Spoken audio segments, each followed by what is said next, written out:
Outgoing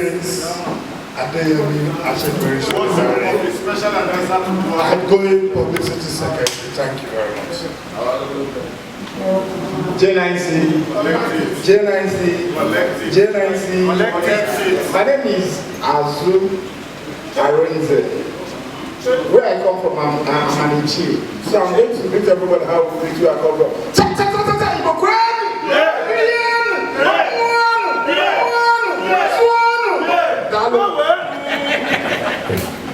Good afternoon. My name is Ogba. I'm not particularly sure where I came from. Let's go to the next person. Don't know where you came from. 10 kilo is going to pay. January9Collective. My name is Shalafado. Yes. Who are you? A member of January9C. Outgoing membership and mobilization secretary. Ordinary.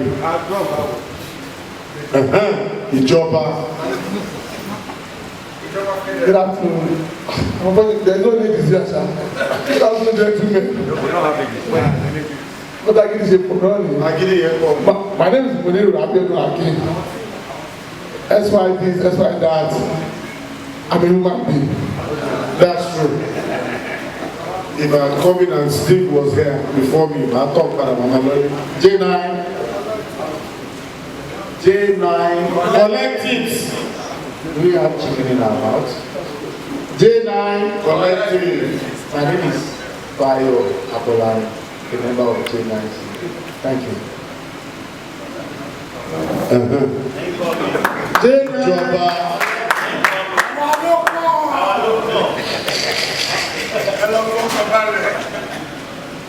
My name is Kingsley Luchalon James. I'm a proud member of James.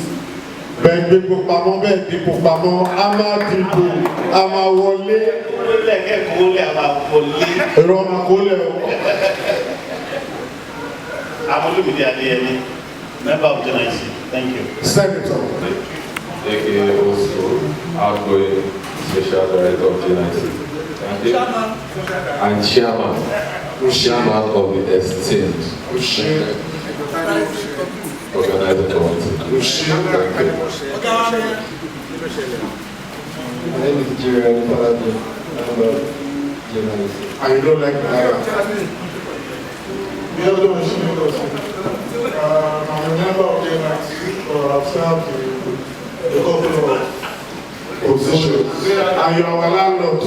My name is Wole Olagundoye, past captain of this very esteemed collective. Thank you very much.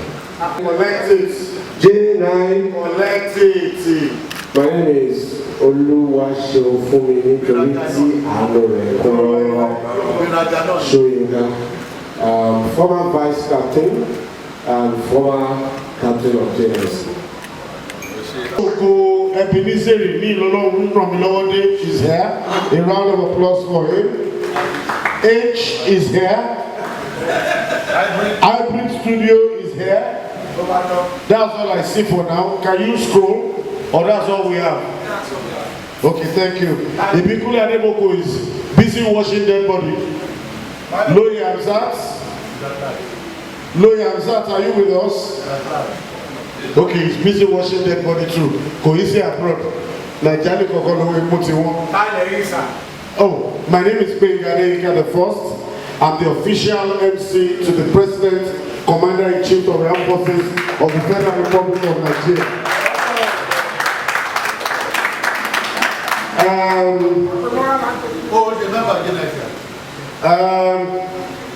They say I'm going money. So I actually came here to fight so that you can return my money to me. And I can go. I'm a proud member of the collective. I want to pay kudos to other captains who are not here now. Captain Emeritus Person. We should have agreed to a position and put out a press statement in the papers, because evil thrives while good people do nothing.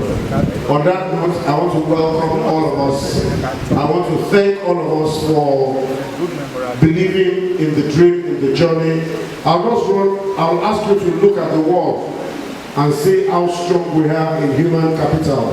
Olumide Yoda, Fisayo, Eson, Kingsley James, Abiodun Oshibusi, Olajide, Adebiro, Mike Akpe Ololo, Mike Efion, Henry Alabi, Abolari Adebayo, Mayowa Adebayo, Onibesi, Demo Alexander, Abiodun Kukului, Chimija, Lee Adilaja, Jiri Adekolade, Larry Akita. Don't be clapping for those people. Yinka Oyedeji, Adebayo, Adebiyi, Ariola Iwaju, Akiadeya, Azua Lindsay, Akim Oniru Loye, Zach, Mike, and Apesa Adimoko, Praise Wolela, Kudoye, Olumide, Adeyemi, Abiodun, Awuyale, and Karim Ashuadu. I believe that we're all okay. Our captain is here. Can we give Kapo a round of applause?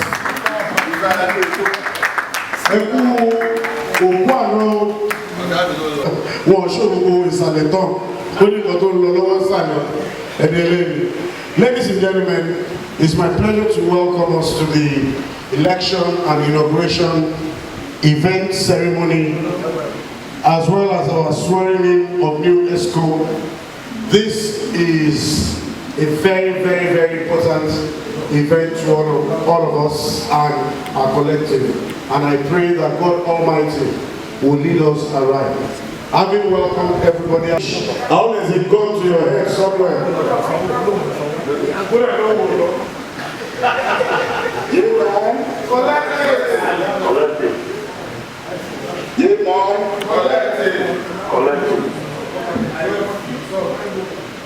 Good afternoon, gentlemen.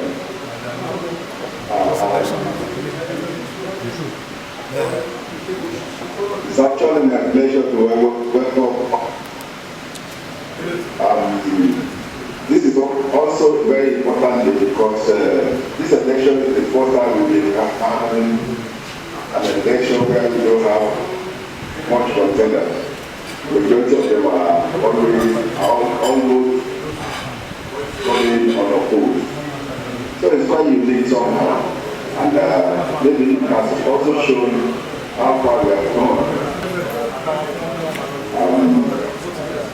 I would like to really take you through the journey from when we took over, when Exco took over. From that, I believe the incoming Exco will be able to learn one of two things and also take the collective forward in the regard as we have gone so far. I also believe that each and every one will support the new coming Exco as they have supported us when they assumed office. When we first came, I did make a promise that we were going to do some few interventions, and we did that by getting some books from England, from donors from England and brought to Nigeria. The books are still with the organization and membership secretary. So I will employ to the public libraries with promise to deliver the books to.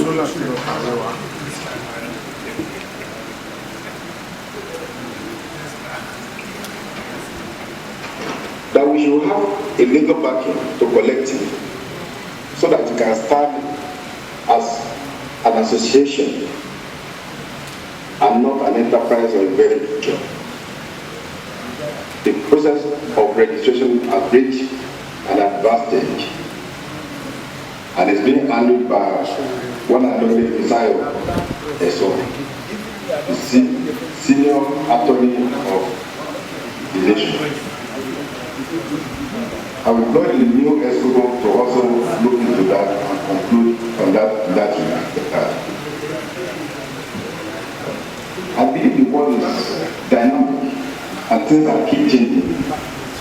We also put in the promise to review our constitution because there are some issues that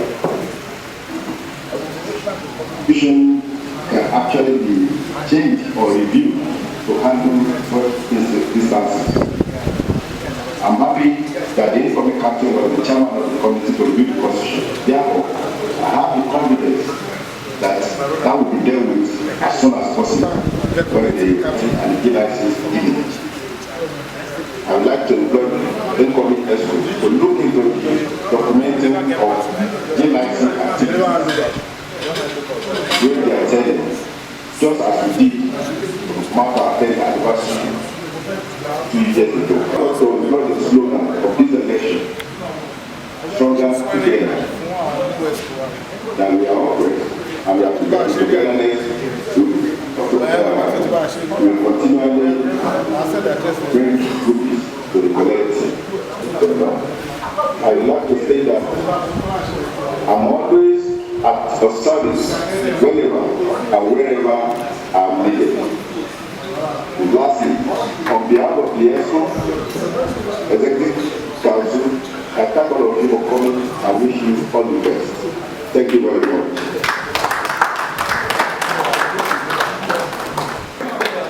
And on that note,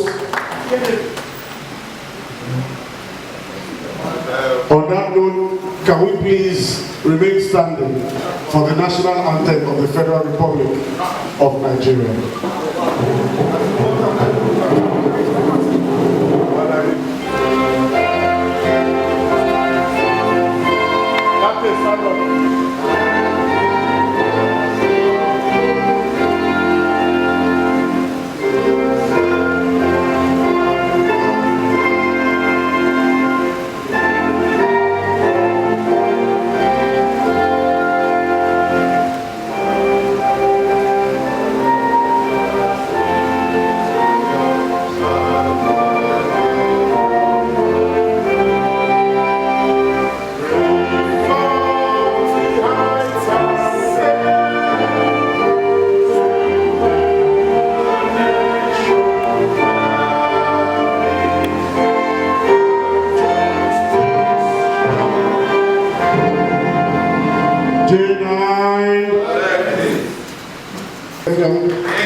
Incoming by the grace of God. I can't see you, is it me or the screen, but all those who are online, it would be nice to see your faces so that we can recognize you. Mike Effiong, I see you. Ariola Rewaju, leave that young lady alone and let's see you. Odu, this is Odu something. I don't know who it is, but thank you for joining us. On that note, ladies and gentlemen, we will hand over to the chairman of the Electoral Committee, Mike Dada. A round of applause for him. He is impartial. He has not collected money, and I can assure you there's no pussy here today. We can decide to announce this result at exactly 3 a.m. Midnight. C'est possible. Please join me at the Teddy Adelaja so that we do justice to this together. So it's not a one-man show. These two people. Not disappoint you. We stand on the shoulders of those who have held these positions before, like Jerry Adifalaje, like Architect Adelaja, like Steve Ayorinde, and some other people that we do recognize. So the rules are simple, and these are the rules that we have laid down in our guidelines for the electoral election of 2023, and we are going to follow that suit. We will not emulate INEC that established guidelines and did not follow.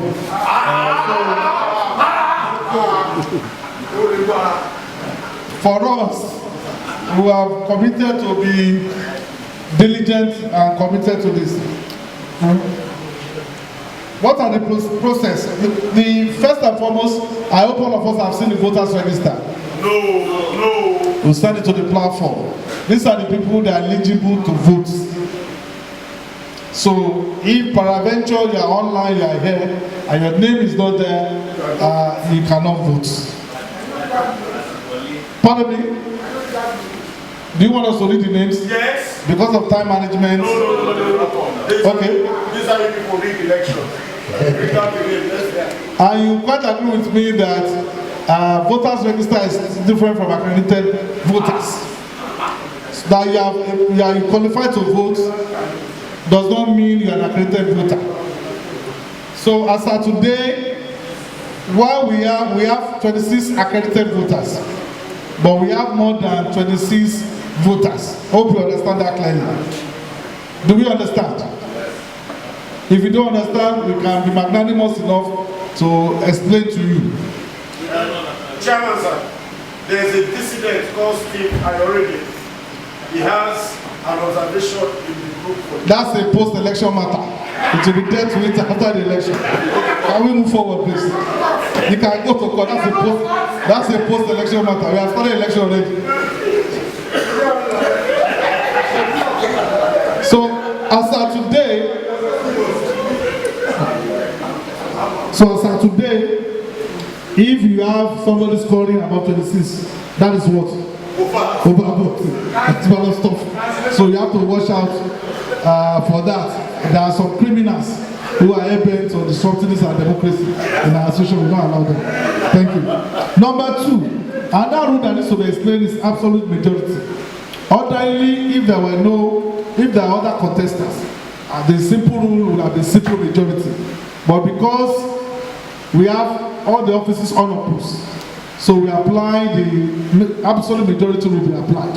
And the meaning of absolute majority is that you must, as a winner, for you to be returned a winner, you must get 51% of people voting, accredited voters. Which means you must have 14 votes minimum. What's the 51% of 26? So, can somebody do the calculation for us? It's done as 14. It's not 14, sir. It's 1. Can we do the calculation? 13 to 30. Stop it. We can be disqualified. 51% of 26. It's still 14. 13 pounds. 13? Okay, so go for 14. No, we just want to be mathematically correct. So there's no ambiguity. Thank you. What of Abuja? Does Abuja say stop? Okay. Conduct money. Last conduct money. Hold on, we will recommend you. Stop the said that I'm concerned about it. Why? You should do that. I thought you know it's tutored since the beginning. Tutored of the... No. Tutor is within when you have a meeting. It's within the conduct of the meeting. This is not a meeting. This is an election. Can you support with the authority? Ikogosi precedence is tutored. No. That was what affected Mr. D. Adelaja's membership. It's tutored majority. Ikogosi. It's in our constitution, sir. Please check it out. Can you sit down, sir? Thank you. Thank God you mentioned Ikogosi. Ikogosi was a decade ago. And you agree with me that many waters are passed under the bridge since then. You have amended our elections, and what the election says is simple majority. But what the electoral committee is applying is... I hear you say 14 as a minimum. Yes, sir. Yeah, why don't we do 13? And I'm saying that because it's 13.25. If you're going by the nearest round figure, that's 13. One vote is critical. You can ask one the other. But it's up to you, sir. Okay. We can ask KJB. Effort to say, let's do 14. Absolute majority. Is that correct? Do we all agree, sir? Thank you so much. The implication of that, since we've all agreed, is that even if you are an unopposed candidate, people can decide not to vote for you. Yes. If you don't find something. People can say they can abstain from voting for you. So if you don't have up to 14, you will not be returned as a winner of that position. Thank you so much. Our next thing that we need to note are that these are the validly nominated candidates. And we have raised it before. Validly nominated candidacy means somebody who nominated you must be a financial member. The person, member that seconded you, must have paid his dues as well. The candidate himself, I think, is commonsensical and responsible for you to be a financial member. These are the simple conditions, and as of today, we have Mr. Kingsley Olushola James as the candidate for the post of the prestigious post of captainship in the organization, seconded by Ogba in diaspora. Number 2 is Mr. Abiodun Richard Oshili Post as the assistant vice captain. Can you stand up for recognition or you are too big? KJB first, KJB then. Yes, you can sit down KJB next. Mr. Oshili Post. So that people recognize you or you have changed, you have transgenderized yourself. You don't know. Thank you. Next is Iche Azu Arizi. He's smiling too much. I want to withdraw that. General Secretary, finally nominated by Prince Adeyemi Ashekperi and Mr. Adeyinka the First. Seconded by Adeyinka. Fourth one is Mr. Olarewaju Akin Tilo. He's our Assistant General Secretary as candidate. One house, please. One house. One house. This is not an APC meeting, please.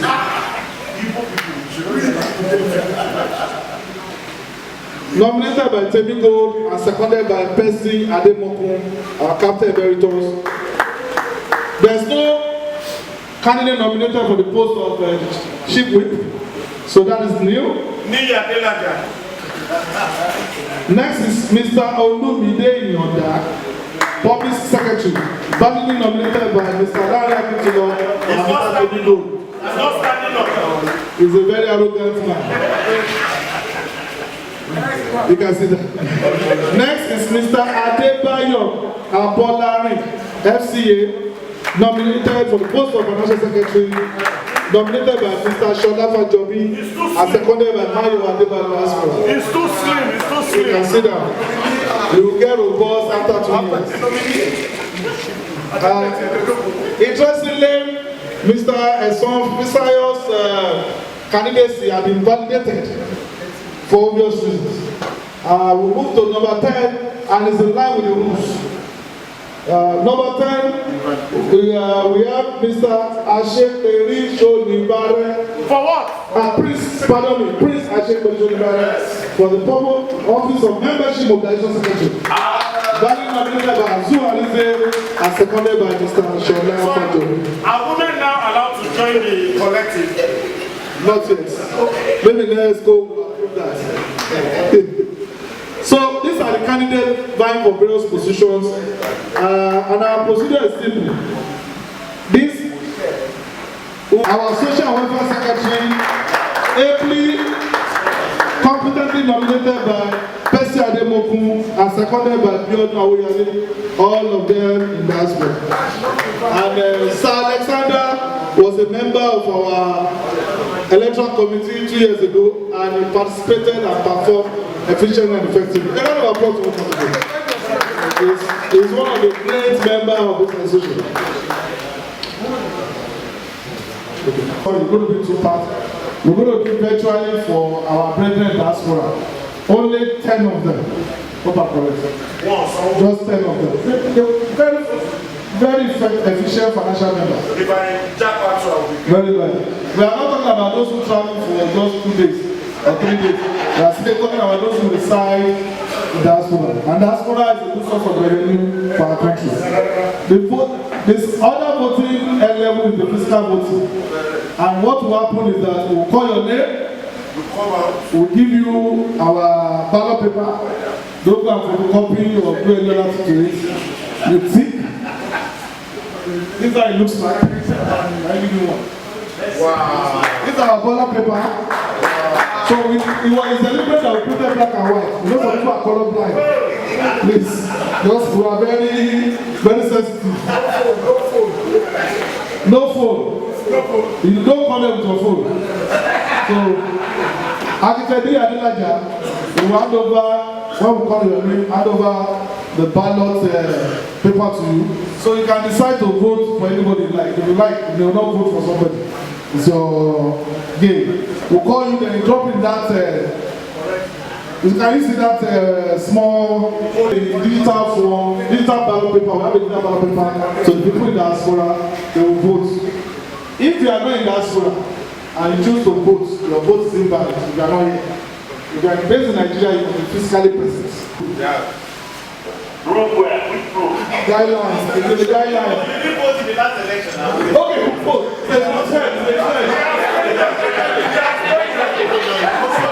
Members,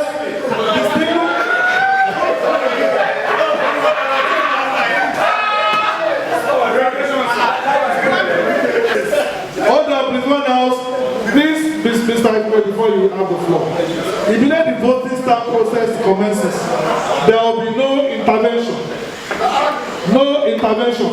Mr. Exco, 6 seconds. You're welcome, sir. 2 points. I think a member with a very valid point for not being available should be allowed to vote. Please. No, please. It's necessary. If there's a valid point that it is just impossible, absolutely impossible for the person to be here, such a person who have met the financial and every other criteria should be allowed to vote. That's one. Number 2, I think there should be manifesto before election. Thank you very much. Thank you. Secretary's position. I have a counter position. Go ahead, sir. There's a precedent. Last election at Ogba, it was cleared. That is last election. Sorry, it was cleared, it was sorted. If you have issues or you have issues with that, you should bring it forward before the election, not at the point of the election. So it should go to court. You should go to court if you have a problem. Remember when we agreed on this particular clause, it was because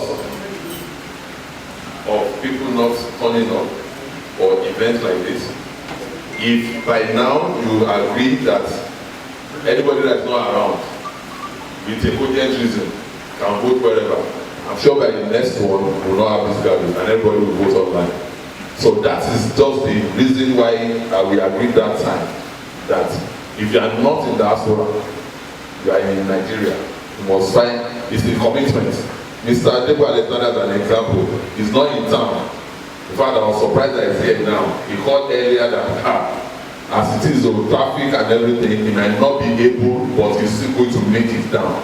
He's supposed to come to Lagos tomorrow because of the commitment. He squeezed his timing to make sure that he's here today so that we can have this table filled up. Thank you very much. There's money in it. Guidelines were posted prior to today. If you had any counters, it should have been put ahead of this engagement today. That's an addition to this. So if it doesn't come up before now, it's no longer tenable.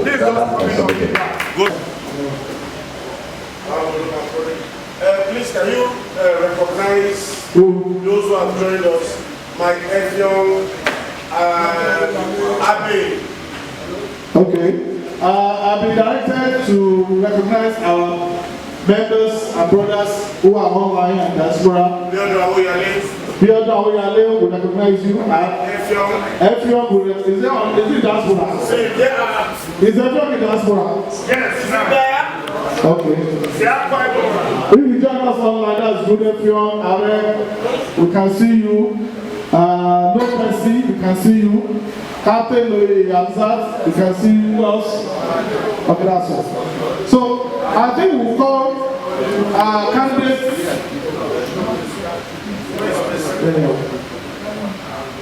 Let's start from the bottom.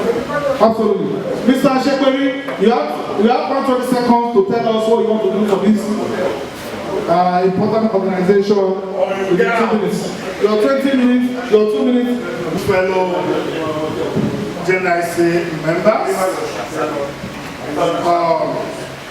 why I would like to be the membership and the mobilization committee chair for our January9.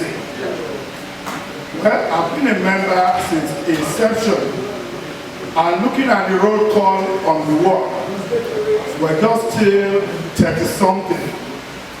Under the incoming Exco, together with the other Exco members and the non-Exco members, the intention strongly is to build January9 membership to 100 above membership by the time we're finishing in the next 2 years.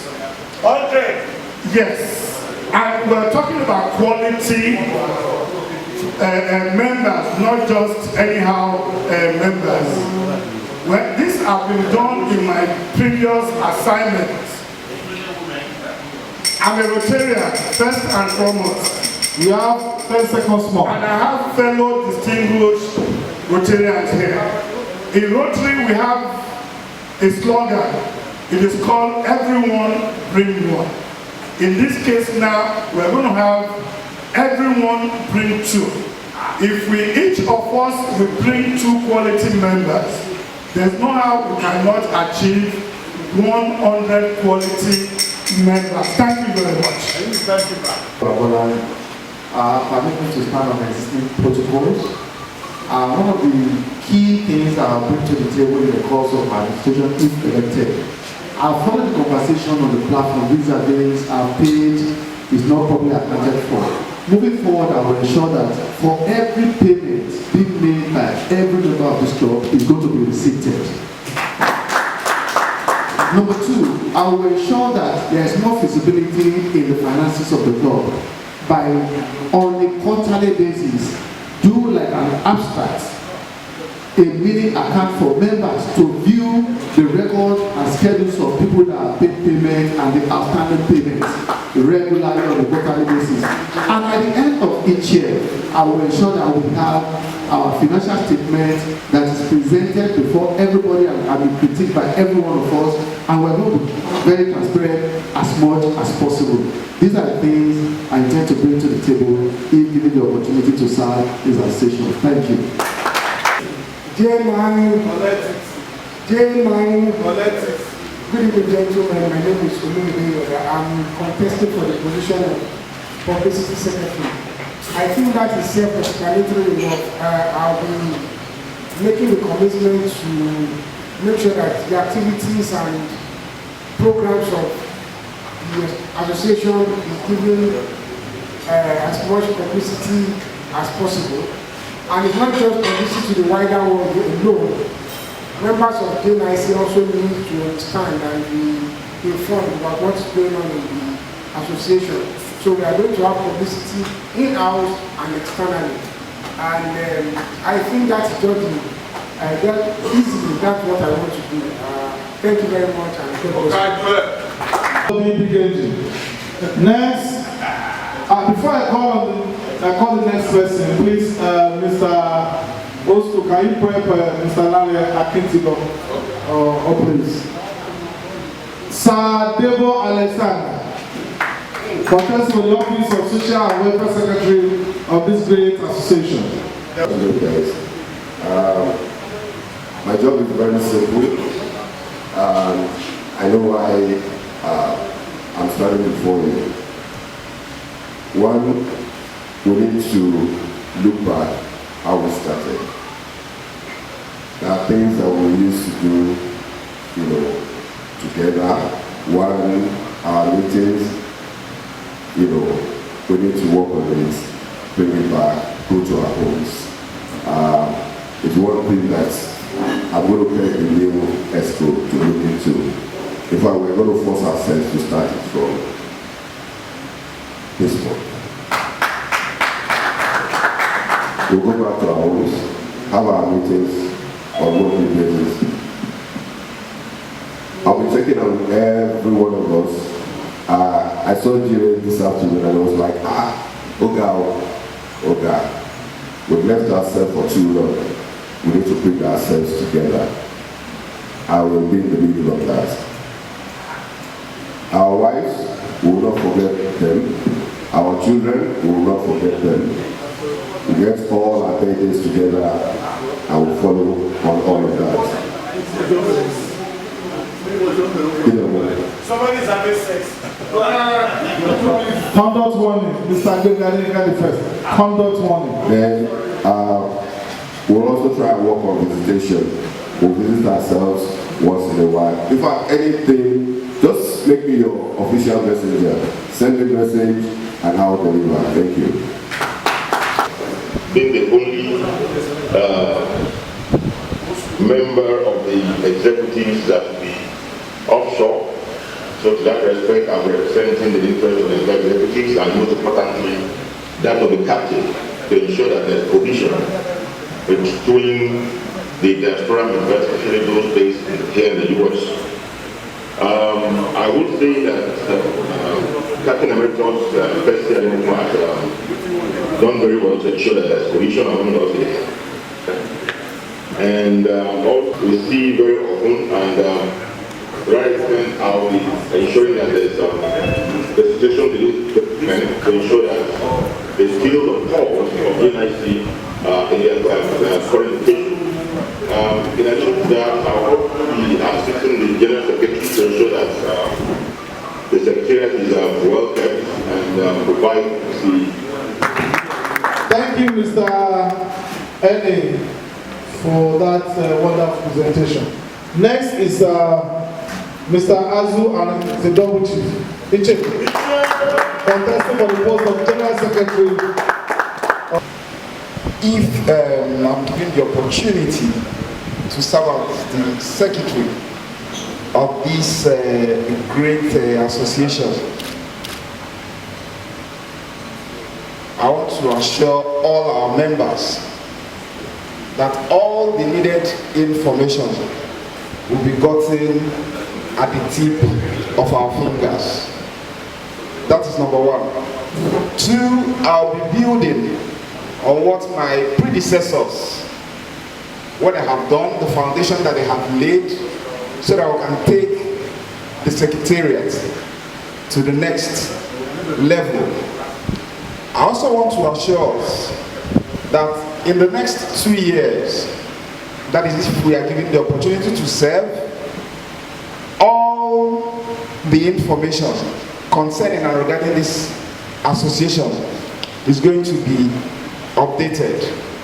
Usually I speak very little, but one thing I want to leave us with is that I usually like to under-promise and over-perform. Thank you very much. Now is our club J9. Thank you very much. I stand there again to sing.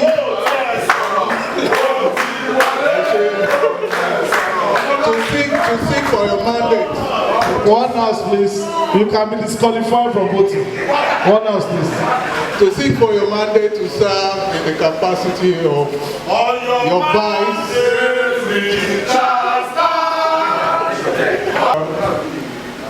My role as a vice captain is to stand on and drive the policy of our captain. I know by constitution that's what I'm expected to do.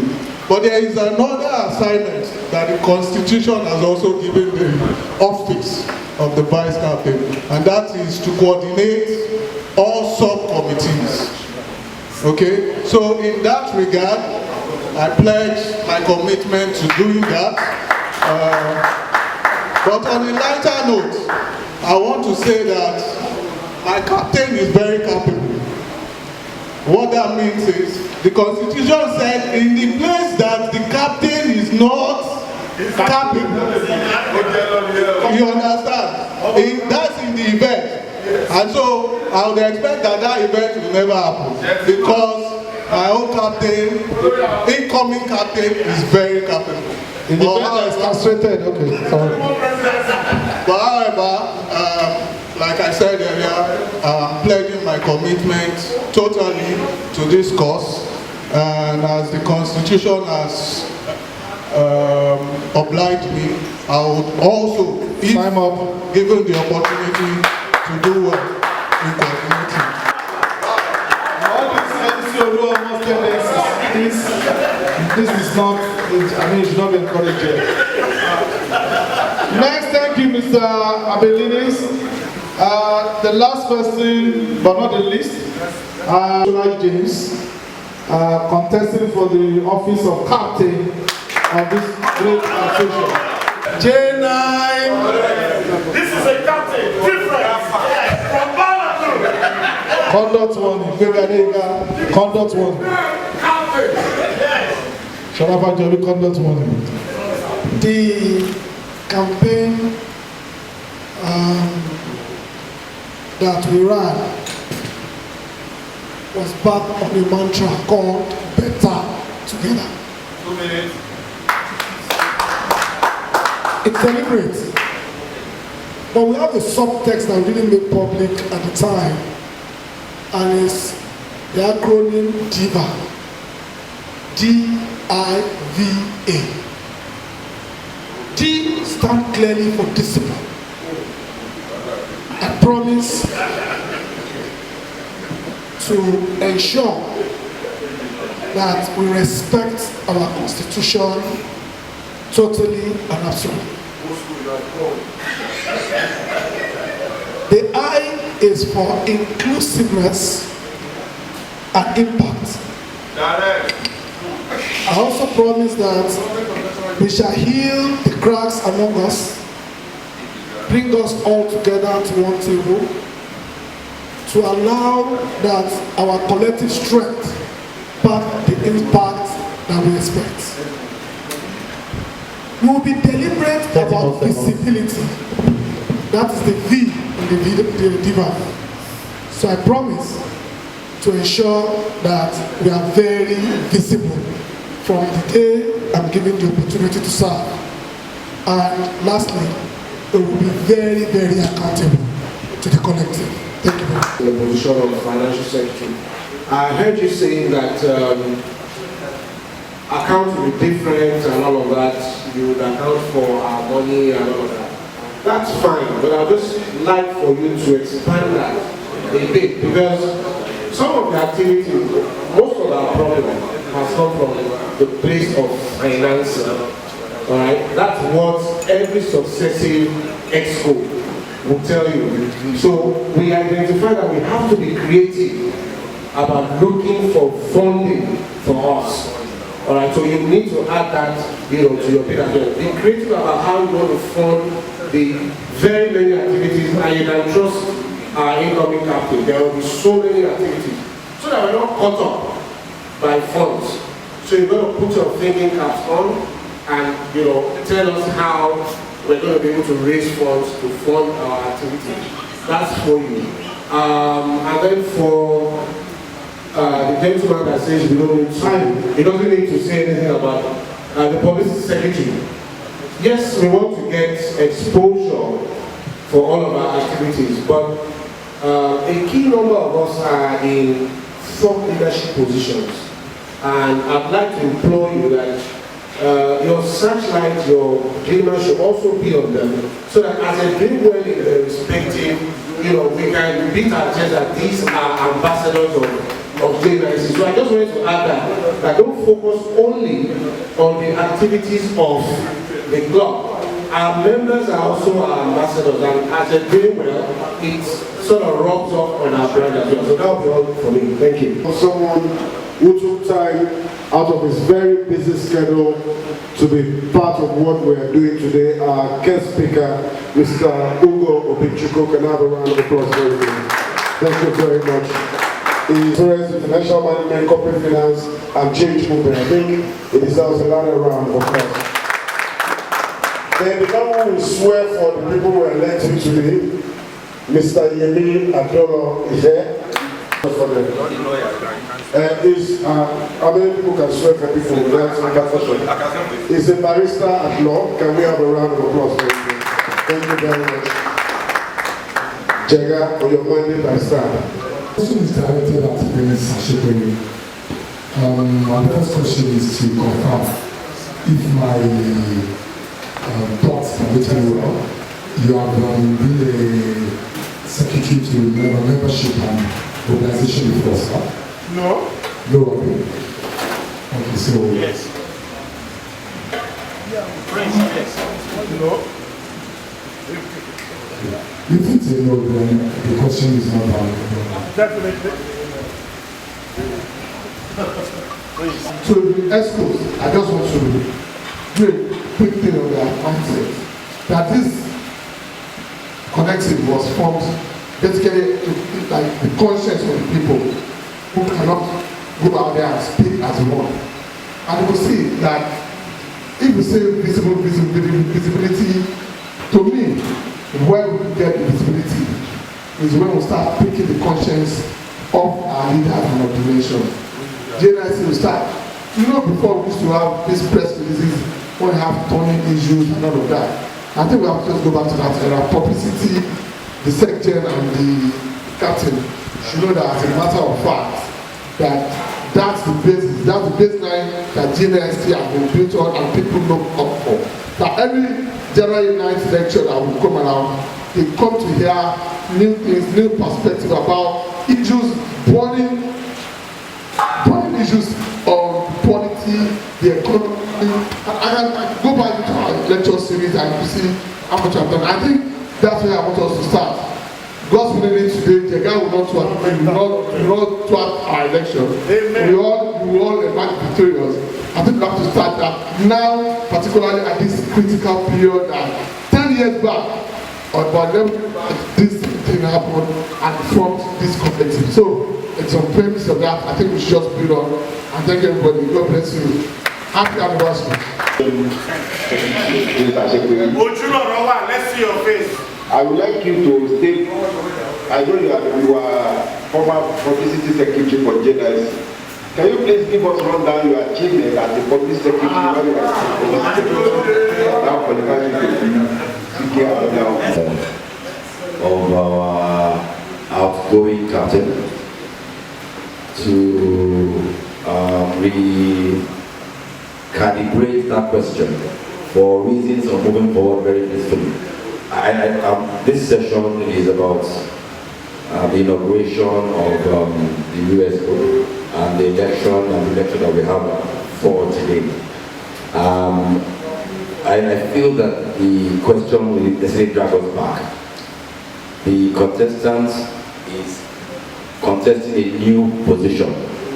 I think we should dwell on that and move forward as opposed to looking at our rearview mirror. Let me forward thinking and forward moving will be my suggestion so that we can move forward. Thank you very much. We will call the name of accredited voters. You collect your ballot paper from Mr. Adelaja. Here Adelaja. You go there to vote and you come back, fold it and drop it here. Do we all agree? Yes. Please, for all those who have collected money, make sure you show us your ballot paper, please. Why did I chop our phone?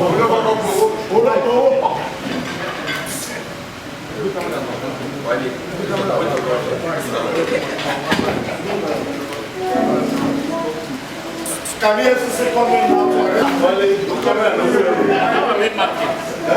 Just put any mark. If you feel there's no need to vote for anybody that's not competent, just escape. Why are you looking at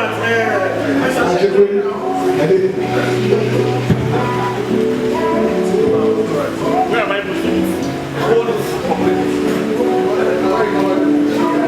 Not like I will not agree this time. Conduct one is not being carried. My Lord, I'm sorry. How many conduct one is we are doing this now.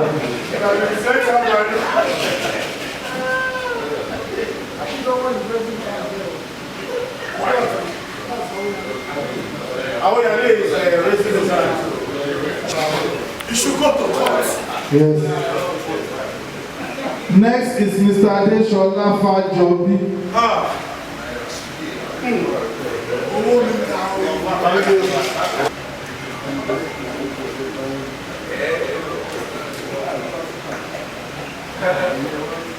After party. Mr. Bibiani should get to the senator. You are boring. They said it's not big.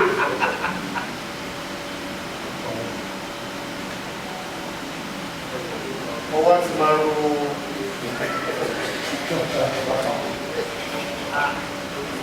Sola, oh yeah. Can we hold on? Can we try? Mr. Abiodun should get ready.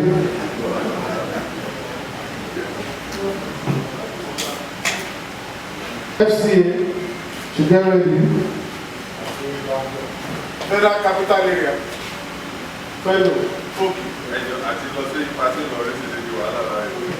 Owó èkó, àkọsílẹ̀ ìtẹ́gbà lọ. Bó ṣe wáyé. Ọkọ̀ ṣe ìbáwọ̀.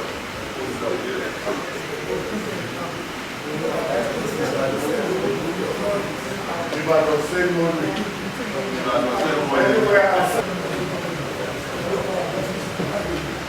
Please, Adeyemi Ashikori should get ready.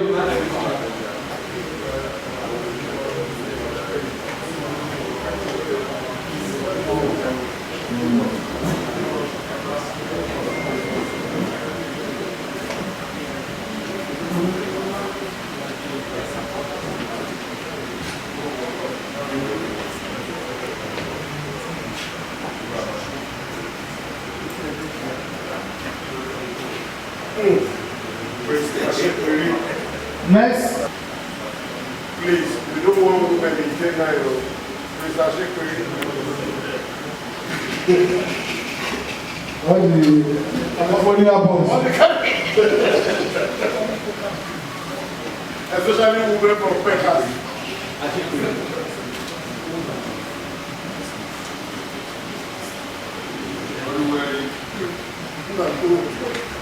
The mighty one should get ready.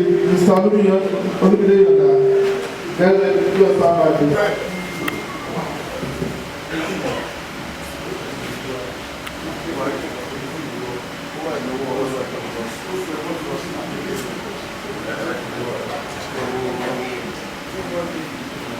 I negotiating. 15.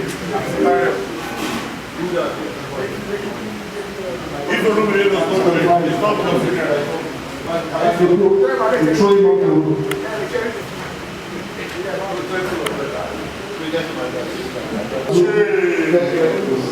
Don't stand up. Don't go vote for the anymore.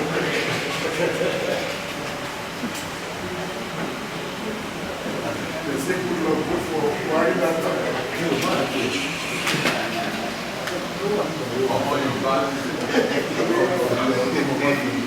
No, we're testing it with the diaspora, we have sent the link to the platform. You can now vote. Send the link to the platform, the JNC platform. You can pay if it's not paid. No, only qualified. Yes, please, can we increase the money of people in the diaspora? Mr. Agbegade, you had it first. Yes, sir. We are tempted to disqualify you. Are you warning me or telling me to go back vote? We are tempted to disqualify you, but your standard is your turn. This electoral committee doesn't take no, when you come with the group, take our position.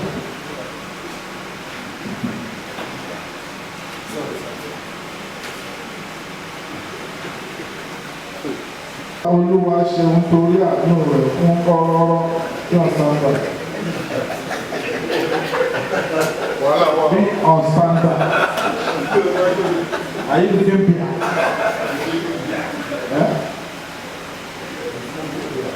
Shehu does not drink beer. He's a big man. On alcohol before he has to be 40 or anything. 40 years. Not like that. My very good. I did. Diaspora members, please, your voting has started. It will only last for 10 minutes. And we have spent 5 minutes out of it. We are holding the voting.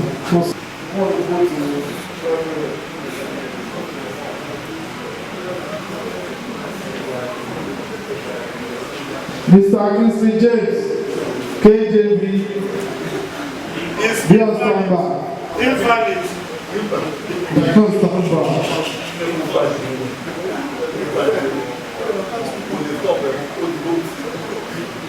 Has somebody recorded his show so that we see the kind of brand new for brand new ones? So that I won't say normal shoe.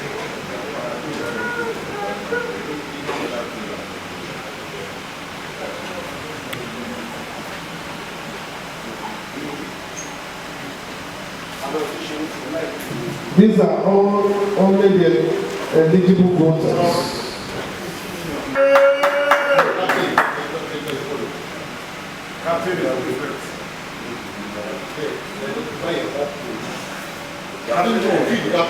The way he's harassing you, your first call was to suspend him from this collective.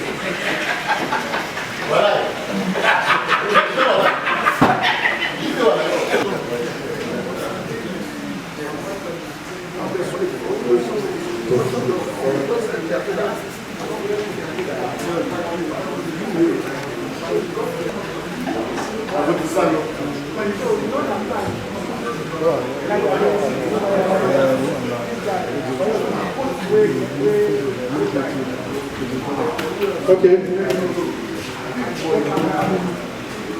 Thank you.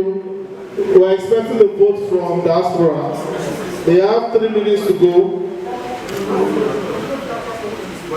Mike, no. Let's see your face. That's Abiodu's face. He used to look,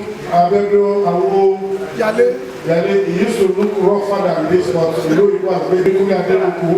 He used to be a Fuji musician, but is now a successful abroad. Who else online? Let's see your faces, please. Jimmy is playing music somewhere in the abroad. Okay, Chairman, are you ready for us? The next item after show results, that will be done at 3:30 p.m. while all you obedience are sleeping. The inauguration lecture. Thank you. It starts now. Mr. Adelaja Campus. The people will send money to them. Now 20 seconds. But please check the link. The link is on the platform. It ends now.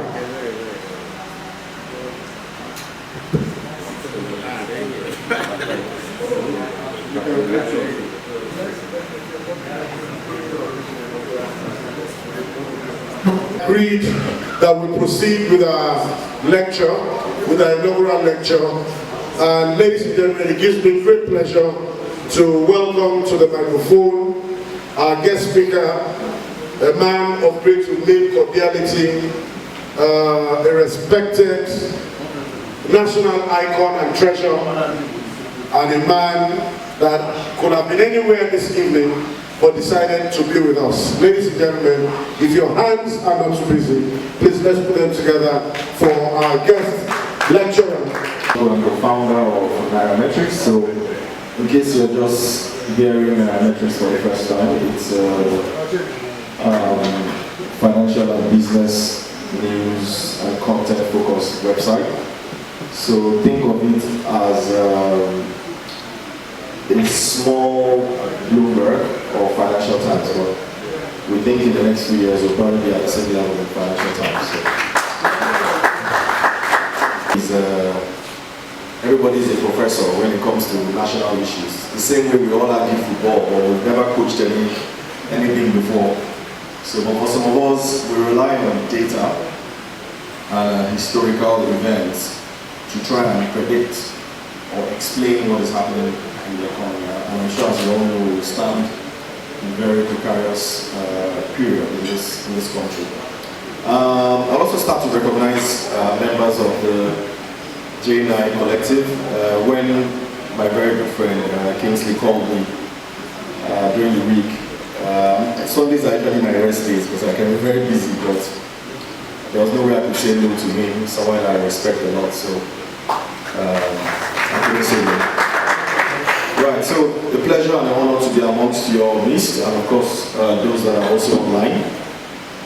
Permit me to just speak some economic grammar. I hope that I won't be too far off. All right, and of course to my partners who are also here, I like to move around with them sometimes, just in case the questions are too hard.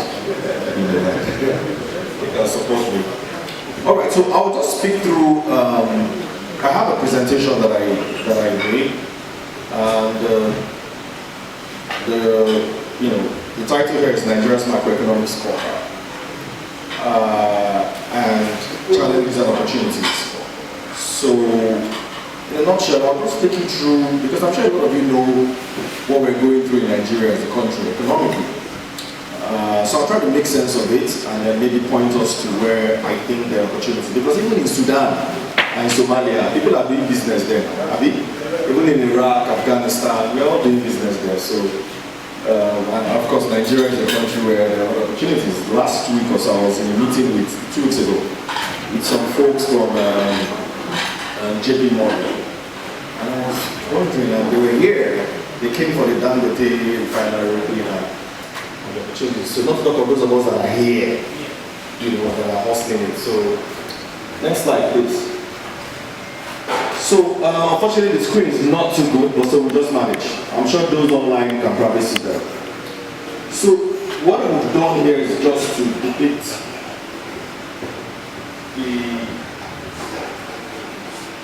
what I like to call the 3 that is struggling, or why it's finding it difficult to pay school fees, or why your relative in your house or your village is always calling you for money, or your cousin or your niece or nephew. It's these 3 things here. This bucket here is higher inflation. We're facing high inflation, we're facing a fiscal crisis, and then the economy is not growing very fast. So why are we facing higher inflation? Commodity prices are high, there's currency depreciation. I'm sure you all know exchange rate is 780 in the black market, even though that's strengthened a bit during the week. Money supply is at an all-time high. I'm explaining money supply in a bit, because when I tell people that the money supply in Nigeria today, we've never seen it on record. People are wondering where the money is. Where they see the money, but we are record high when it comes to money supply. And then of course, insecurity and logistics. Then from the fiscal side, which is government, Nigerian government is, in a nutshell, broke.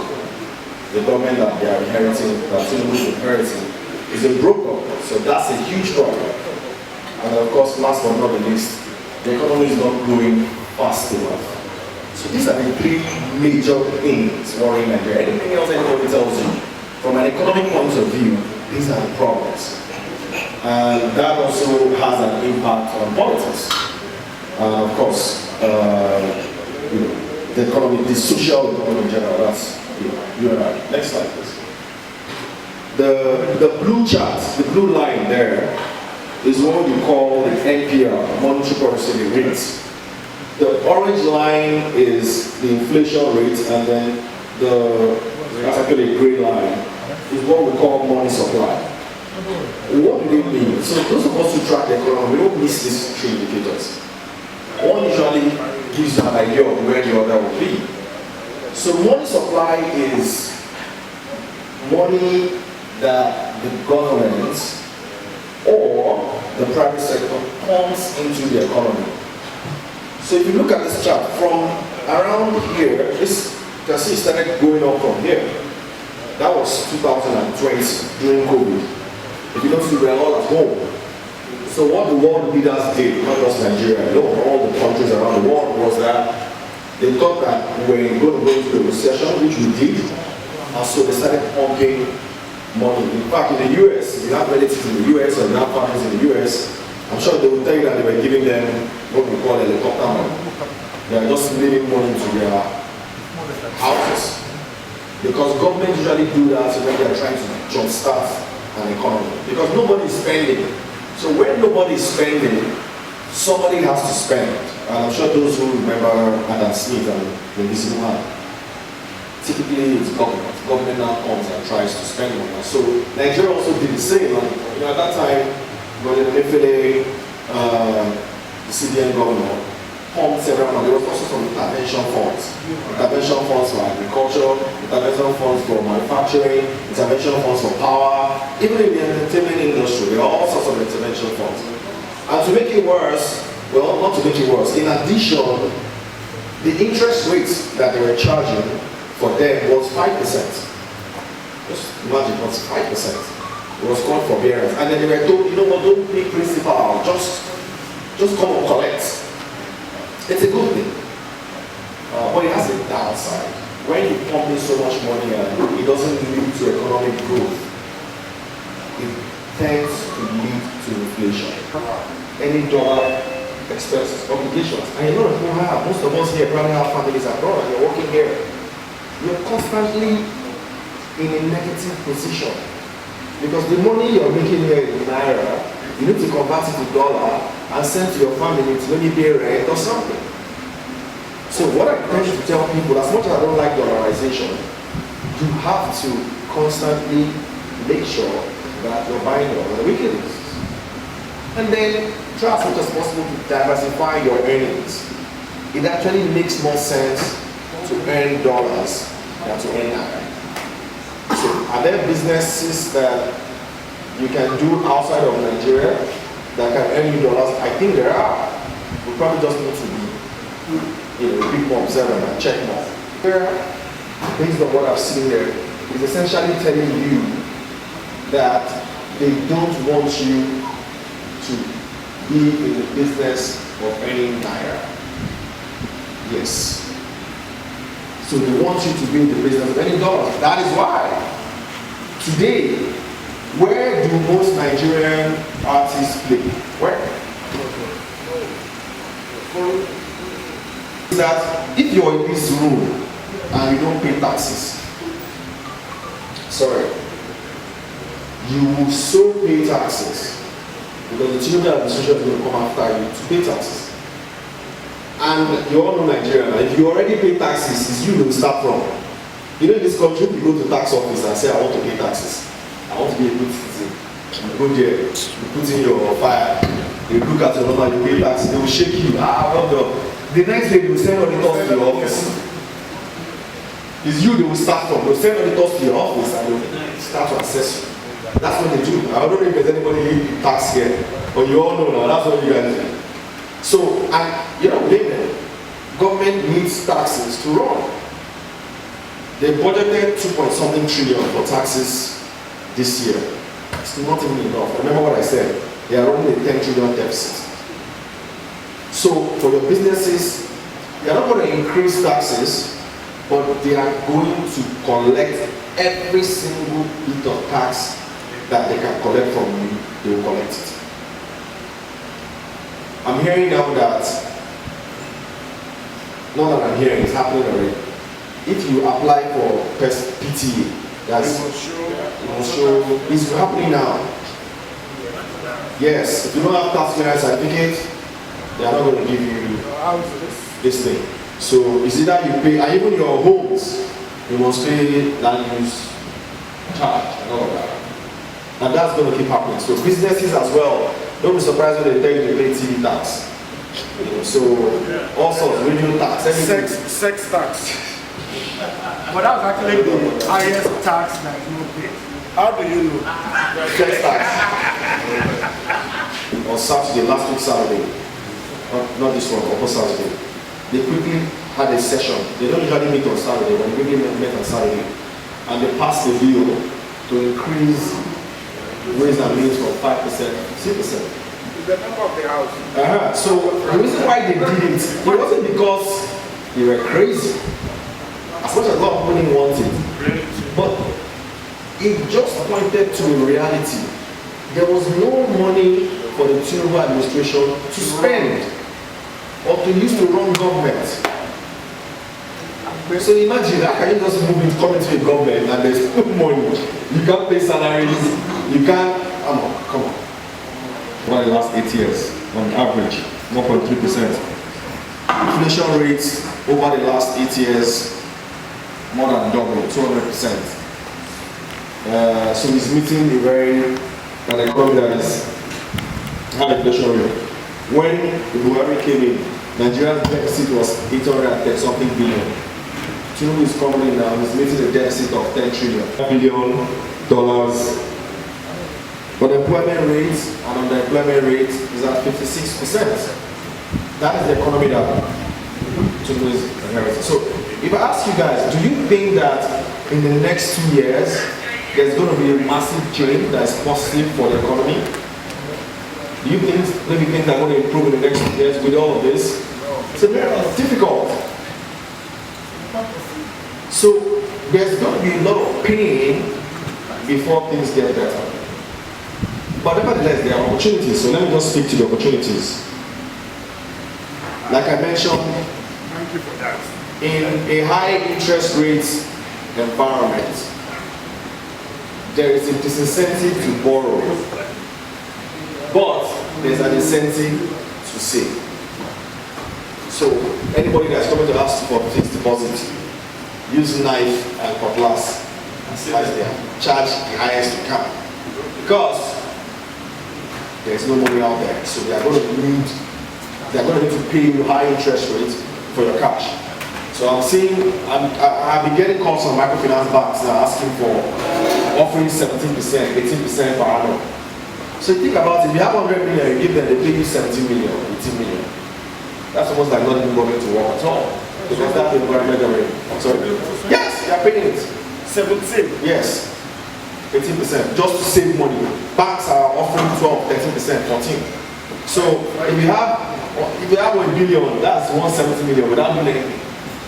So ask yourself, do you want that, or do you want to go and invest in a risky business? It's all up to you.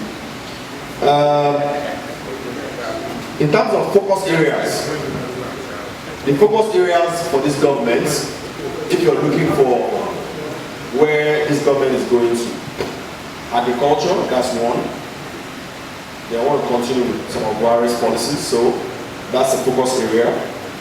Manufacturing is a focus area because Nigeria needs manufacturing jobs and Nigeria needs economic growth. So pay attention to their policies around manufacturing. Manufacturing is a very huge space, but we need to pay attention to know where exactly they want us to play in. Oil and gas, Nigeria still needs oil and gas. I think downstream, this is going to be an era, a boom for downstream players, especially with the introduction of Dangote refinery. There's going to be a lot of businesses around downstream, whether it's petrochemicals or whether it's fuel or diesel, whole lot. Fertilizers, mining as well. It's going to be huge opportunities there. Technology as well, huge area for investment. Real estate, I think is also going to be huge. The reason why the government wants to push mass housing. Mass housing is something that President Tinubu likes a lot, so I expect to see a lot of contracts, a lot of business around mass housing. And what I like about mass housing is that real estate is not just about the building. There are so many businesses that come out, whether it's people that are doing tiles, whether it's painters, whether it's people that are doing rods, iron rods, a lot. Very well in that area. We think that there's opportunity in the fabricated business. Fabricated business are the people who just use iron to do all sorts of things. It's a very interesting market, especially for people like nylon manufacturers. Don't bother reducing your price, increase it, people will still buy it. That's the message. So don't devalue yourself. Because people, in fact, the more expensive you are, the more they want you in this sort of economy. Now, those that are in value business, value brands are going to I hope you noticed that practically everybody is standing up. Oh my God, thank you so much. Thank you very much for this. God bless you. God bless you. Fit for too long. And all your questions will be taken with you sitting down there. A round of applause for you. A round of applause for you. You know, I believe that those who win today see this as another challenge. Because I don't know if I can say this because outsiders are here. We should stop being Uruki Social Club and do things like this that will push us.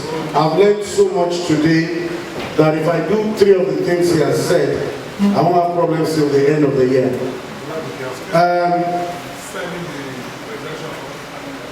I also want to appeal to our guest speaker to please, to our inviter of our guest speaker to please get the soft copy of the presentation to us. It's very important. He said something, and I was telling Wally that this man is totally right. I was with our new president when Ukoju Uwela and Baba Obasanjo paid that debt. And the man was furious. Of course. Yeah. He said this is voodoo economy, that no country in the world pays debt, that this money we pay can be put into infrastructure. You employ laborers, they are making money, people selling food on sites are making money, and I think we should give him a louder round of applause. So, well, thank you very much. Yes, Peter. Very simple question, Peter. Sir, hello, sir. Yes, this one. And you in the private sector tell us that government does not have any business in doing business. Okay, they agree. But from what I just told us here now, government is a stimulator of any sensible economy. So except government puts down money there, which will serve as a catalyst and like a social contract that have to help the people to build the foundation that they have. But now, that's what's going to happen. Now, this one, they have told us the noise about subsidy is about we need money for infrastructure, for other things. But there's this kind of thing I want to ask you. They have told us that just like in elementary economics, that the market dictates the prices. What we have been listening to is doomsday. Is doomsday economy people saying that it's as if this subsidy is going to be the end of the world for Nigeria or for Nigerians.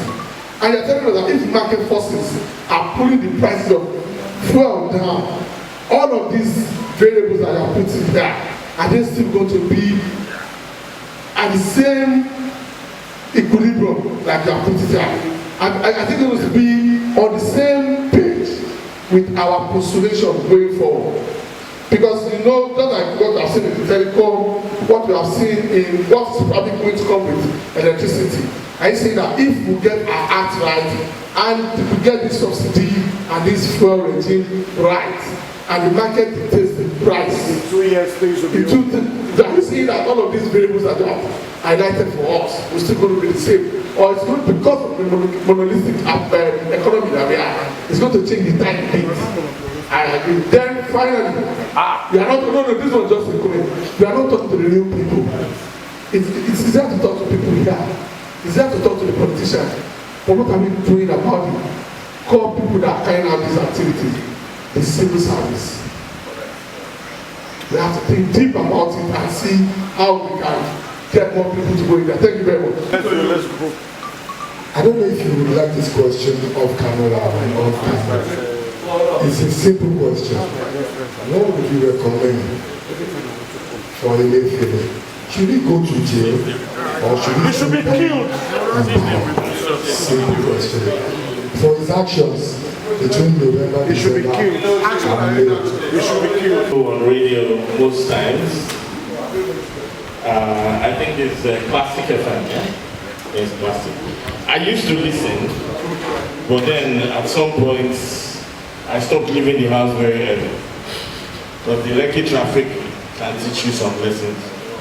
So the question I need to ask is that in all of this, I think you have painted a very gory picture for SMEs. You have painted a very bad picture for the SMEs. Like, if there's no need doing business in Nigeria, just go and keep your money in one place, or jackpot, or find dollars by all means. And that's a worry for some of us who we believe in Nigeria. Whether it works or not, we have told ourselves we're not going anywhere anyway. Do you understand? More so, we think we have the most fun in Nigeria than all these places. So we would rather stay here, even if it's just for the fun of it. Because it's not easy to carry something outside here. But here, it's where as you go. So for whatever reason, my question really is it really a bad situation for SMEs? I mean, just tell us what you really think. Should we be hiding our monies under our pillows, or we should invest and bring some value into the economy. Thank you. We introduce founders, SME owners, and just give the opportunity to speak to the larger market. It's actually being hosted by my partner and our wedding. We'll have one on Wednesday every month. Media, please. Just thank you, please, guys. Thank you. Exactly. So let me try and respond. AM up here. Question, sir. Advice. Can you tell them to record and repeat later in the day? Yes. Okay, we'll do that. We do have that. We'll do that. So should government keep spending to make the economy better? That was the first statement you said. So I don't think we want government to spend money because they don't have.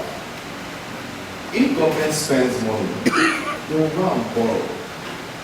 And then when they borrow, it makes things worse for everybody. Government should stay out of business. What we need government to do is set the right policies, the right programs, the right guidelines, the right incentives, not to a few people, incentive to everyone. Just once you are able, I give you an example, if government decides now they want transportation to work, they know what to do. You don't need them to come on. You don't need government to come on buy buses and just be putting around. No. Businessmen will buy the buses and run it. Just make sure the roads are okay and make sure the policies are there. Make sure that when we bring in these buses, we don't have to pay stupid duties. We don't have to pay bribe.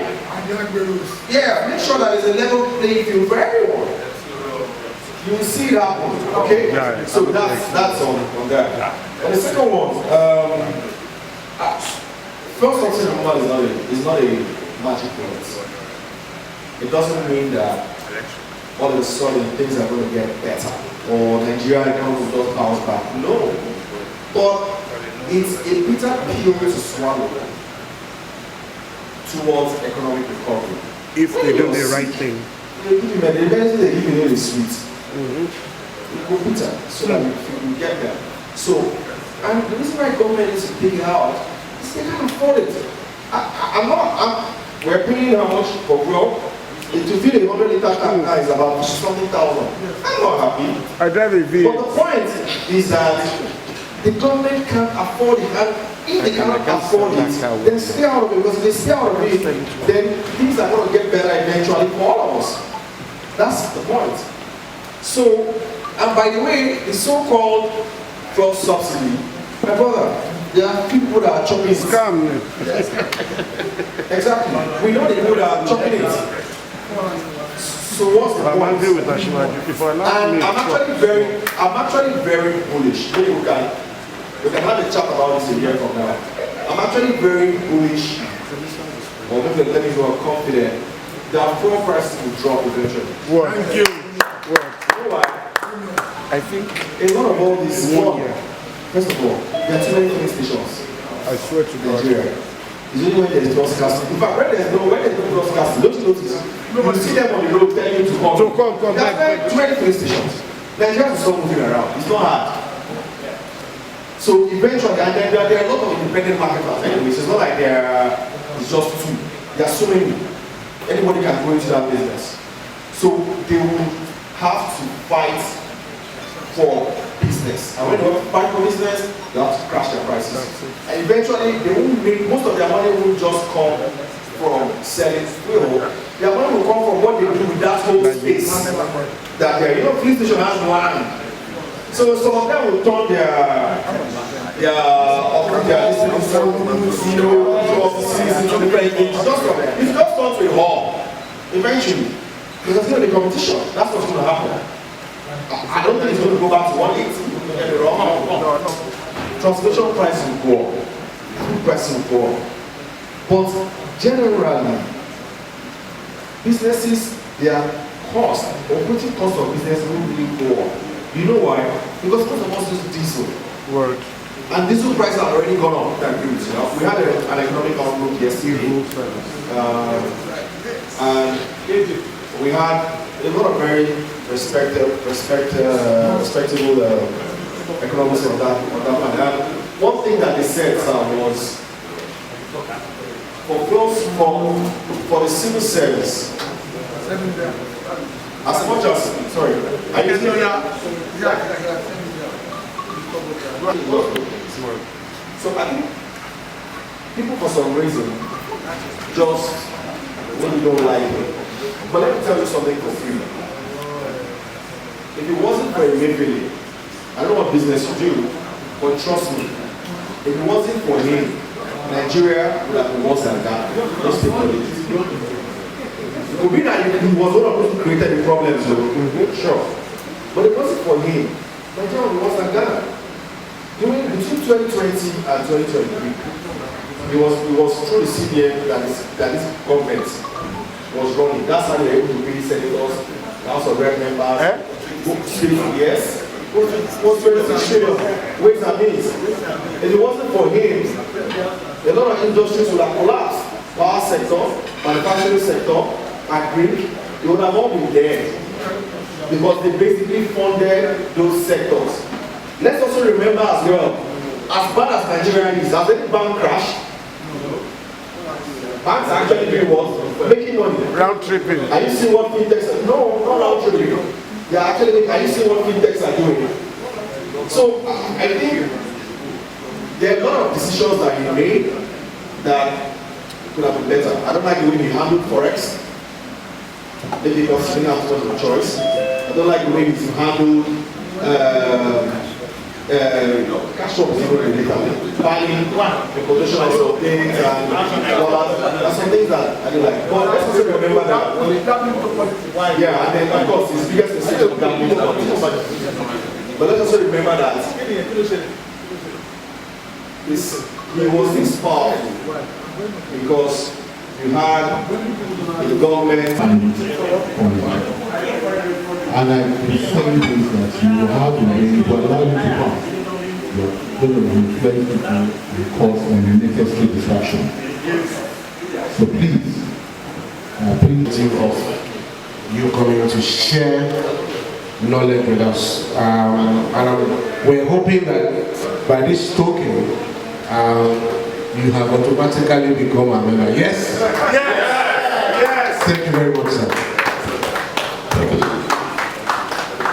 So membership and paying the member. Thank you for adding me to your membership and I accept it. Thank you very much.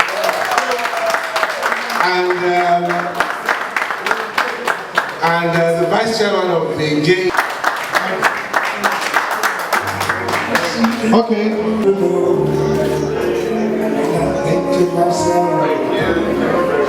Pictures, let us come in. Votes in total from physical and 8 votes from diaspora, making 22 people that voted within the window. You know there was a window. Some people voted outside the window, so those votes become null and void. And we have agreed that our rule is absolute majority rule. So we are seeing some interesting results. So can you count the ballot paper so that we know? One. We did. I think we were here. I should not entertain you. Okay. Are we counting? 3, 4, 5, 6, 7, 8, 9, 10, 11, 12, 13. How many? 13? 14. Okay. Virtual. Out of the 8, he got 7 votes. So the total comes to what? 20 votes. 20 votes. 13 plus 7. So Mr. Ashekwe is hereby returns. Mr. Ashekwe is hereby returns as the mobilization and membership secretary of our great association in the next 2 years. Next is the financial Abolari FCA. Mr. Abolari got 14 votes. from the fiscal vote, 14 over 14. 14 over 14. From the diaspora vote, he got 8 over 8. Total being 22 votes in total. Mr. Abola is the secretary of the organization, having recorded the absolute majority result. Thank you. We can see your for the publicity secretary, Mr. Mighty, Olumide Yoda. Mighty. Wow. Mr. Mighty had 14 over 14 fiscal. And diaspora 8 over 8. I didn't know we were going to get that vote. It's very caustic mouth. Congratulations, hereby Mr. Yoda is hereby returned as the winner of the election and as the public secretary of our great collective. Next is the secretary, Sir Alexander Deboski. Yes. Otumba, thank you. Able secretary. Otumba. He gave money. Got 40 over 14 as well. Physical one. And he didn't disappoint. He's loved by diaspora too. He got 8 over 8 from diaspora. Total 22 votes. As the official social welfare secretary of our great collective for the next 2 years. Next. Can you sit down? Because we can deny you of your return certificate. Please, give me back. I can't show that too much. My secretary said we can even delay the presentation. You can sit down. We are over-excited. Why? Assistant Secretary, position of the Assistant Secretary General, Mr. Larry Akin Tilo Ele. Thank you. Interestingly, this man is loved by the voters here present physically in Lagos. So he got 14 over 14 votes. I didn't vote for it. Obviously. Interestingly, he got 7 over 8 from his colleagues in diaspora. Maybe as denied some people. He forgot to vote for himself. Okay. So 21 over 22 for Mr. Nariwaju Akitiba. And the power conferred on us as the January9 2023, we hereby return Mr. Nariwaju Akitiba as the Assistant General Secretary of this great collective. A round of applause for him. He's our General Secretary. Wow. All Igbo people are entering the country. Why this discrimination? Honestly, I don't understand. But we can't say of the physical voters. From the diaspora, it's called 8 over 8. From physical voters, they say your real enemies are members of your household. People sitting on the same table with you. But interestingly, it's called 40 over 14 votes. 22 votes enough. A round of applause for it. 22 votes in total. And the power conferred on us at the January9 of this great collective, each as you are reason, is hereby returned as General Secretary of our great collective.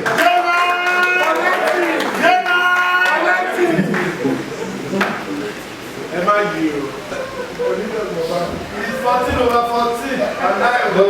Not because he gave this place to us fully. What is that supposed to be? Well, in the diaspora, our vice captain elect or yet to be elected, Mr. Nana Shinibosi, score 8 over 8 diaspora votes and score 14 over 14 fiscal votes. January9 2023, we hereby return Mr. Abiodun Shinibosi as the vice captain of our great association for the next 2 years. Thank you. We are the ones behind it. Let's go on break for 5 minutes. of the captainship of this great organization. The results are. So after announcing results, those who have performed, those who have been returned, will get their return certificates immediately. Now immediately. And immediately we'll come for swearing in and we have done our job. Only those who have won who have been returned. You are special. We are talking too much, we can return them. In the person of Mr. Kingsley Olushola Gene James, he was returned, he scored 8 votes from diaspora votes, 8/8.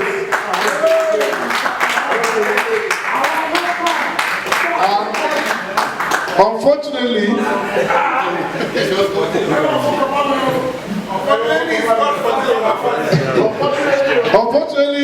out of the accredited votes from the physical voters, we are surprised as,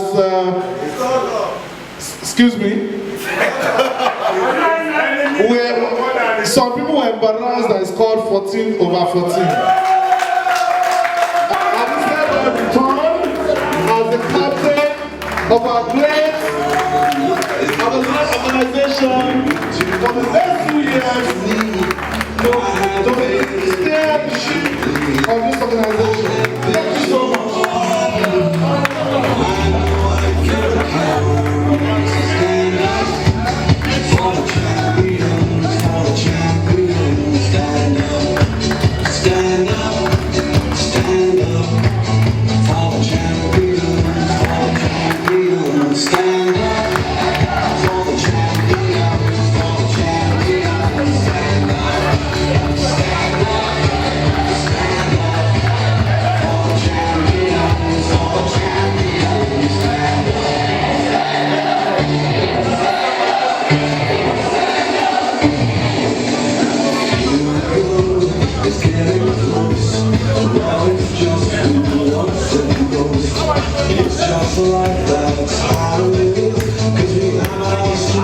Attention please, so let's sit down. Let's sit down. Oh, the chairman says there's a mistake. He wants to address it. We can return some winners, so let's sit down. Please listen to the chairman.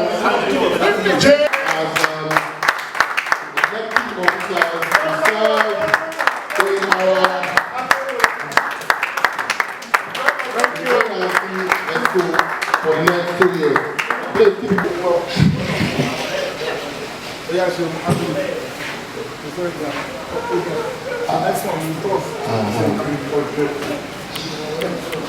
I would like to call on Mr. Adebayo to please come forth. While at that, Mr. Olugede Yoda should be getting ready.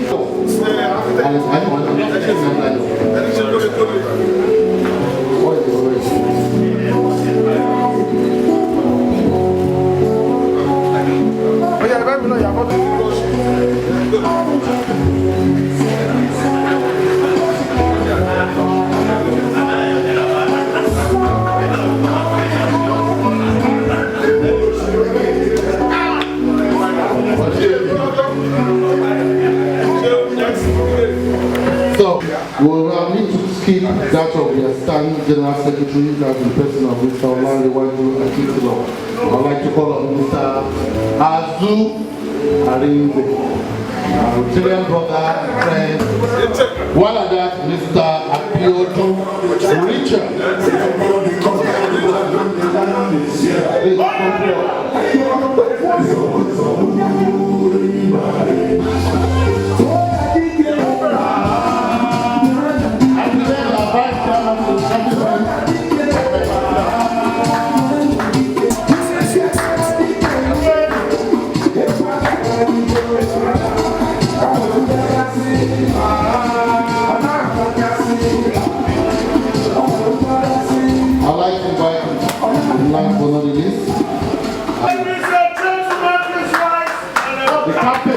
The nearest captain of the NIC.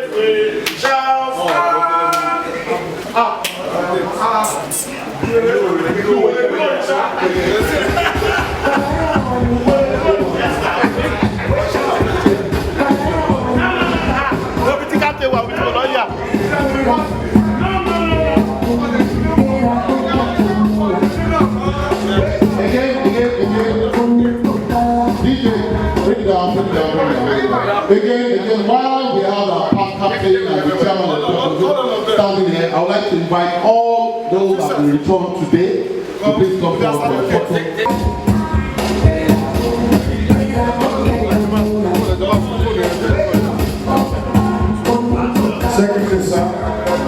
Secondly, sir, I want to use this opportunity to welcome some of our guests with your permission.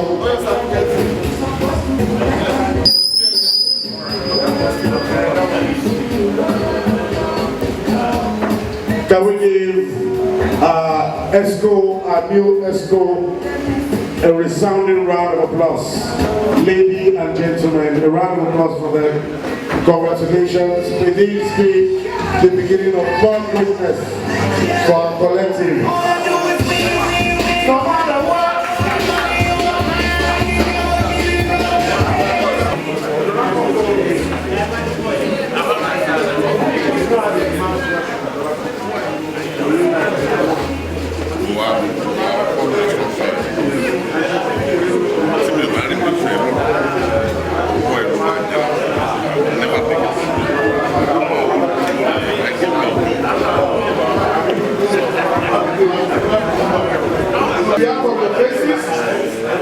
We have the honor to invite constitutional activity, the swearing in of the new Exco.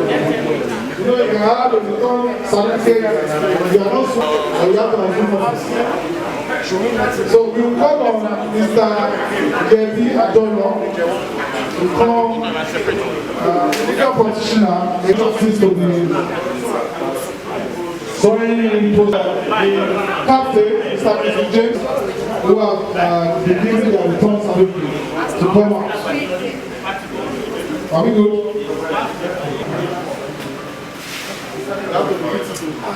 I. Your name is do solemnly swear to uphold the Constitution of the January9Collective. To uphold the Constitution of the January9Collective. And to discharge the duties of the office of captain with fairness, transparency, and utmost responsibility. So help me choose your aid.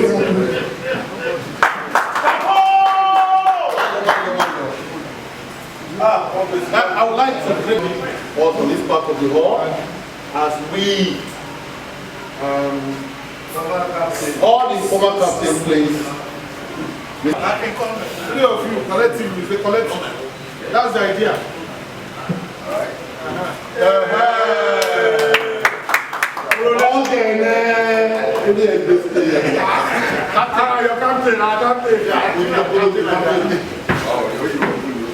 Thank you. You can go back to your seats, gentlemen. So, other Exco members. No, we'll do that later. We'll do that later. This is very important. Follow procedure. We are not disorganized people. We are not market people. Next, please. People speak louder. We don't have enough microphones for you.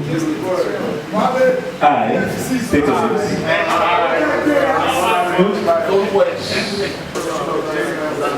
and to discharge the duties of your office with fairness, transparency, and utmost responsibility. So help me choose your deity. Thank you. Thank you so much, Barrister. A round of applause for them, please. Thank you so much. A round of applause for them, and I think we wish them well. It is on this note that we are going to sign out for the opportunity given to us, myself and my colleague, Mr. Anthony Adelaja. If anybody wants to question our process and the results, you can go to court in Uganda. And after that, we will listen to you.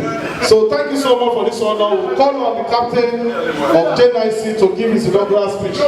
I should not exceed 3 minutes. Thank you so much. God bless you all. You can go and sit down there. Long live the captain. Long live the outgoing captain Exco.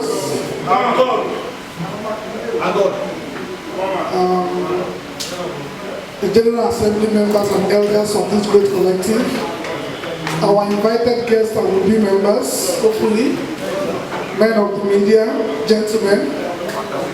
It gives me extreme pleasure to be returned as the captain of the collective by the J9CEC. The captain is speaking. You want? So I'll do this again. It gives me great pleasure to be returned as the captain of the collective by the J9CEC.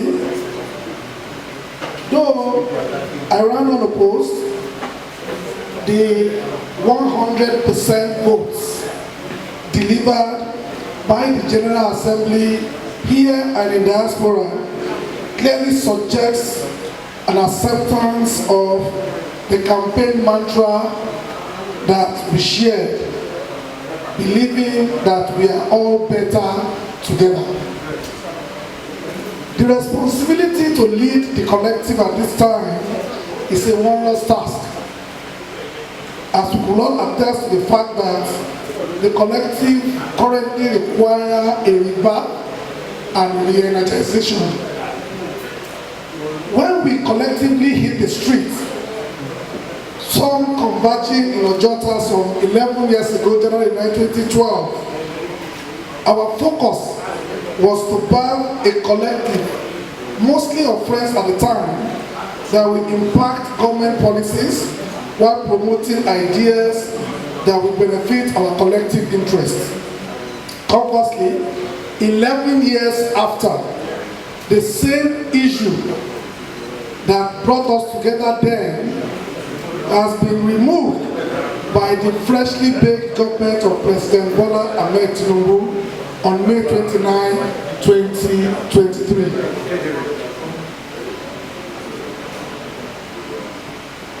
Our collective, but on the protest of January 9, 2012, is not at the same level of agitation as we were 11 years ago. There is no better signpost of the fact that we have evolved, we have grown, we have changed, and truly we need to continue to grow. The election and result about this new Exco swears by conviction that the collective agrees to unitedly face the path of rebirth and energization, as evidenced in the fact that most offices were by legal consensus with the requisite number of votes required to affirm those offices secured.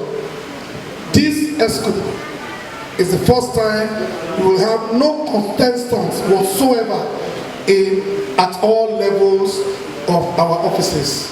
This is different and unique. Permit me to salute the efforts of my predecessors and their Exco members.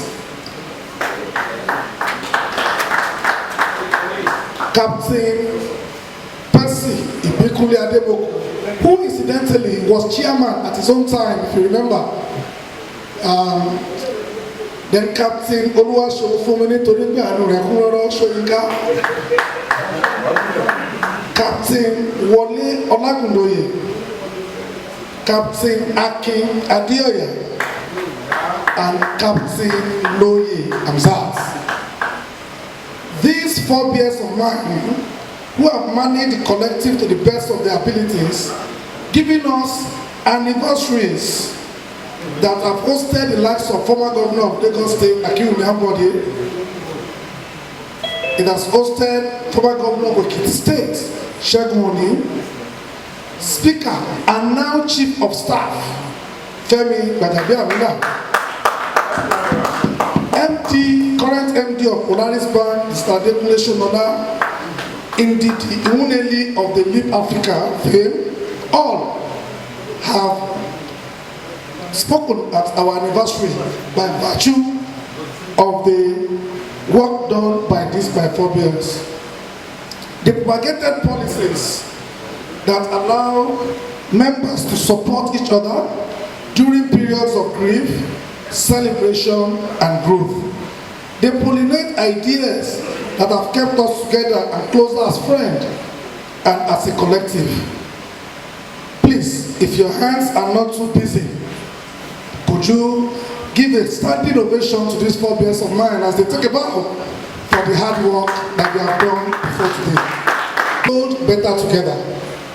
I sold same 2 years ago, and I'm still convinced that we are stronger together today. I'm of the conviction that we are far better than all the sum total of all the stuff that may be dividing us.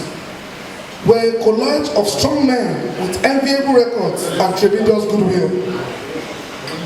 For those our esteemed guests here, will you believe that amongst this collective, we have a former commissioner, we have a gubernatorial candidate for Lagos State, we have multiple award-winning filmmaker, multiple award-winning DJ, we have former House of Rep member, we have renowned journalists, financial office gurus, marketing communication head honchos, and 4 past presidents of the Rotaries, all in this collective. Architects.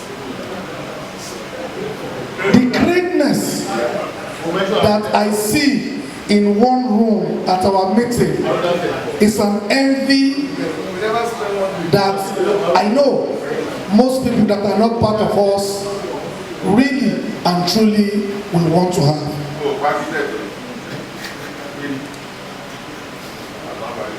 The potential that we project and the future possibilities can only be imagined. Each time we meet, this is what I see. To kickstart that refocused journey. Sorry, this is the problem of using your phone. To kickstart that refocused journey and maybe redefining our future path, I'm grateful to the General Assembly for equipping me with the right team. Men who are committed and have delivered in their individual places of assignment and to the collective. These dedicated men who have equal drive to impact the collective, alongside myself, promise you a new J9C. I plan to lead this team with all that I have. I believe I'm well experienced to do so. I have the capacity, experience, goodwill, and the skill necessary to deliver. But all this means nothing if the collective members do not personally dedicate themselves to our shared vision. If we refuse to attend meetings, pay our dues, listen when speeches like this are being delivered, or we continue to derail or bring down ourselves, we will not go far. The focus, gentlemen, is no longer on leadership. The focus is on followership. Alongside men of the Exco, we shall uphold the Constitution, administer discipline when necessary. We shall push for inclusion and impact. We shall be deliberate, visible, and we shall activate a good media plan. We shall be accountable and transparent. So therefore, I thank you for agreeing to go with us on this journey. To hit the ground running, I'm happy to inform you that we shall return our monthly meetings immediately. Our first meeting shall be hosted by Captain Emeritus Wole Olagundoye this month. Many thanks, Captain. Let me also thank 5 other members that we have approved privately who have agreed to host us from July to December 2023. So we are secured for the next 5 months. I will put the names in the group as soon as I finish this address. The social secretary shall reach out to the rest members to secure 1 year from January to December 2024 for hosting in our individual houses. We shall unveil a full-blown policy direction broken down to quarterly targets on our portal before June ending. Free and fair election.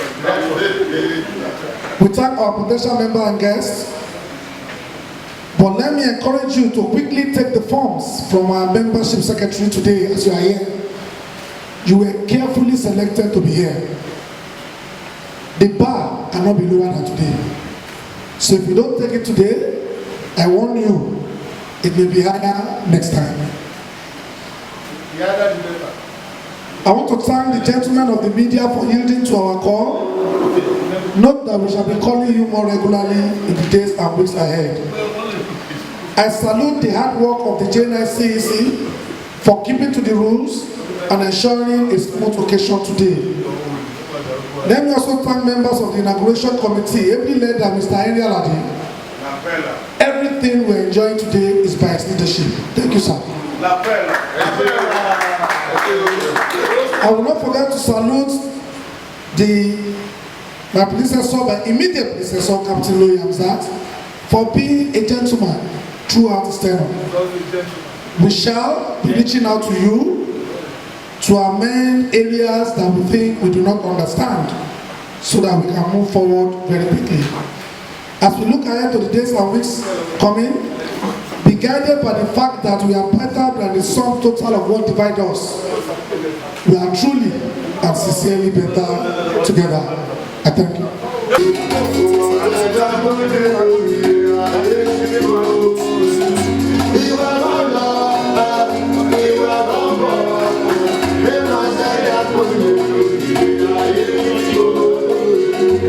Thank you very much, DJ. Thank you. I was just going to tell the members of the electoral committee to get the hell away from that table and go and sit down. Please, can we leave the food area? Please, all these hungry electoral people. Mr. Michael Otebayo, guest of President Shekperi, you are very welcome. One of the hundreds. He's a quantity surveyor and project manager and is online. A round of applause for him. Mr. Olumide Alibalogo, I also see you online. Agarau Idowu, God bless you, sir. My brother Akiwale, a round of applause for him. Sorry, say our electoral committee, John Baja of Kuli, I'd like to invite the chairman of the organizing committee to say thank you for us. A round of applause for him, please.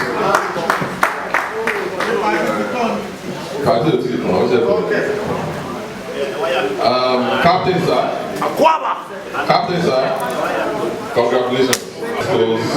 Up to date, but I'm taking about how to rest a little bit like Mashallah and come back better. For today to happen, it's the support of a whole lot of us.